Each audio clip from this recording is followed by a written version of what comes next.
E aí, família, como é que vocês estão? Tudo bem com vocês? Bom dia, boa tarde aí, sei lá, boa noite, que horas são aí? Fica tranquilo, está no canal certo, tá? Não sou Ana Maria Braga, apesar de estar aparecendo com esse cabelo aqui, mas não sou. Esse vídeo aqui eu queria conversar com você sobre algo que eu já penso há bastante tempo, mas essa semana tá bem recorrente assim na minha cabeça por algumas situações que eu passei, então é algo que eu tenho meditado bastante. Eu acho que vai ser legal a gente conversar um pouco sobre isso nesse vídeo aqui. Eu queria falar sobre algo que assim eu sinto sobre mim mesmo e ver se você se identifica aí na sua casa, sei lá, que é o sentimento de que eu não sou o melhor em nada do que eu faço ou do que eu já fiz, tá ligado? Tipo, quando eu olho na minha história assim, na minha história, eu tenho 21 anos, né? Minha história. Mas, tipo assim, no tempo de escola, eu nunca fui o mais inteligente da sala, eu nunca fui o mais engraçado, nunca fui o melhor no futebol, tipo assim, tá ligado? Tipo, nunca fui o melhor no desenho, na apresentação de trabalho. Tipo assim, eu vivo com um sentimento de, tipo assim, mano, eu não tenho nenhuma habilidade da qual eu tenha maestria sobre ela, tipo, de forma natural, tá ligado? Tipo, os caras, o Neymar, tipo, o Neymar, mano, ele já nasceu sabendo jogar bola, entendeu? Tipo, lógico que ele tem que treinar e tal, mas ele é como se ele tivesse um dom, uma habilidade ali, algo que é natural dele. Muitas vezes eu não sinto isso sobre mim, tá ligado? Tipo assim, eu não tenho um talento, um dom, enfim. Tipo assim, eu tenho um amigo que ele pega um instrumento, mano, e ele, tipo, consegue desenrolar. Tipo assim, ele pega um instrumento, você deixa um dia na mão dele, no outro dia ele já tá tocando muito. Tipo assim, eu apanho demais pra aprender um instrumento e não consigo aprender. Então eu tinha muito isso de ficar me comparando e ficar pensando assim, cara, pô, fulano nasceu pra isso, fulano nasceu pra aquilo, e eu não nasci pra fazer nada, tipo assim, eu não tenho uma habilidade especial. E aí isso me incomodava bastante. Hoje eu entendo também que é algo que faz com que eu possa me identificar melhor com os discípulos. Por exemplo, eu sempre também estranhei que, pô, Jesus não chamou ninguém habilidoso, pô. Jesus não chamou ninguém que era bom de primeira, assim. Ele foi chamar depois, uns caras muito top, tipo o apóstolo Paulo e tal.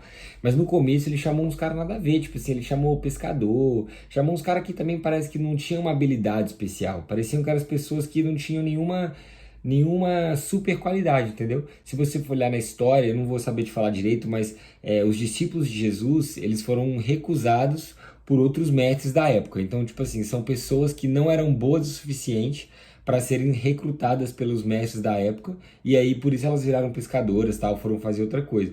E aí Jesus chama essas pessoas, ou seja, Jesus andou com pessoas que não eram boas o suficiente para a régua da época ali. Os discípulos eram pessoas normais, e isso deve confortar eu e você, porque se nós também nos consideramos pessoas normais, que não temos nenhuma habilidade super especial, Deus também nos chama para caminhar e fazer história junto com Ele. E se você também tem uma habilidade especial, glória a Deus também. Deus também te chama para fazer história junto com Ele, igual fez com o apóstolo Paulo, que era muito inteligente, é super habilidoso, super craque. Mas Jesus também fez história com Pedro, que era um pescador que assim, não tinha muita coisa, não tinha conquistado muita coisa. Tem duas coisas que eu aprendo sobre Jesus, que é em Lucas 5, vai contar sobre a pesca maravilhosa. Pedro, cara, pescou a noite inteira e ele não pescou nada.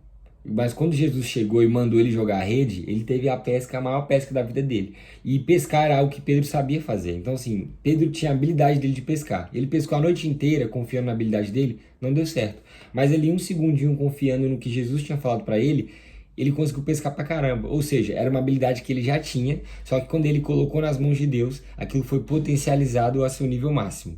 E quando a gente vai ver em Mateus 14, a história de Pedro andando sobre as águas, era algo que Pedro não podia fazer, mas só que por causa de uma palavra de Jesus, Pedro conseguiu fazer. Então a gente tem dois lados aqui. Uma habilidade de Pedro que foi potencializada por uma palavra de Jesus, e a gente tem aqui uma coisa que Pedro jamais poderia fazer e que também foi potencializado por causa de uma palavra de Jesus. Então assim, tem aquilo que você é bom, mas isso vai te levar até um certo ponto, se você não colocar na mão de Deus. E tem aquilo que você não sabe fazer, que também você não vai conseguir fazer se você não colocar na mão de Deus. Mas se a gente entregar tudo que a gente tem na mão de Deus, a gente vai conseguir fazer aquilo que a gente jamais ia conseguir fazer sem Ele. Talvez eu não seja o melhor e nem o pior em alguma coisa. Talvez eu seja só ali no médio. Mas Deus nunca pediu para eu entregar a minha habilidade top e a minha habilidade ruim assim para ele. Ele pediu para eu entregar tudo que eu tenho. Então, quando eu entreguei a minha vida para Jesus, eu não entreguei só aquilo que eu sei fazer, eu entreguei também o que eu não sei fazer.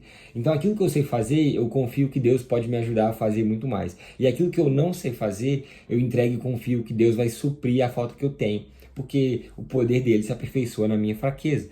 Então, eu descanso nessa verdade de que, assim, talvez eu não tenha uma habilidade especial ou algo que eu vá me destacar por eu saber fazer com muita facilidade. Mas eu entendo que se eu colocar na mão de Deus, Ele pode pegar o que é 5 pães e transformar numa padaria inteira. Porque nas mãos de Deus, cara, o que você sabe e o que você não sabe será potencializado. Deus não te pediu para você entregar só aquilo que você é bom ou só aquilo que você é ruim. Ele pediu para entregar tudo que você tem. Então, suas habilidades, seus defeitos, coloca na mão do Senhor e vai para cima. Quando você vê uma criança que ela faz um desenho, o desenho dela tá horrível, mas ela não se preocupa com isso. Por quê? Porque o prazer dela é entregar o desenho na mão do pai e falar, ó, tá na sua mão aí o desenho que eu fiz para você. Então, às vezes a gente tá se preocupando muito em fazer o desenho perfeito, ou a gente nem tenta fazer um desenho, porque a gente sabe que vai ser ruim. E aí a gente não faz a parte mais importante, que é entregar na mão do pai. Eu não sei se você sabe desenhar, ou eu não sei se você não sabe desenhar. Mas o mais importante é que Deus quer um desenho seu, da forma que você sabe fazer, do jeito que você sabe fazer. Então a gente tem que entregar aquilo que a gente tem, aquilo que a gente sabe e não sabe também, na mão de Deus. Então, sobre os seus talentos, sobre os seus dons, você não precisa ser o melhor, você também não precisa ser o pior, mas você precisa entregar e confiar nas mãos do Pai. Show? Fez sentido? Deu para entender um pouquinho? Você se identifica comigo? Deixa aí nos comentários aí e vamos para cima. Deus abençoe. Fica com Deus. Até a próxima.